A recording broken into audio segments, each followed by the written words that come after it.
Dahod Jhalod highway પર court નજીક બનેલા ગંભીર અકસ્માતમાં એક વ્યક્તિનું મોત અને 3 લોકો ગંભીર રીતે ઘાયલ। આ અકસ્માત આજે બપોરે 3:30 વાગ્યાની આસપાસ બન્યો હતો।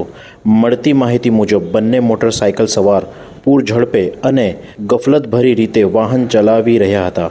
અચાનક કાબુ ગુમાવતા કારણે આ અકસ્માત સર્જાયો।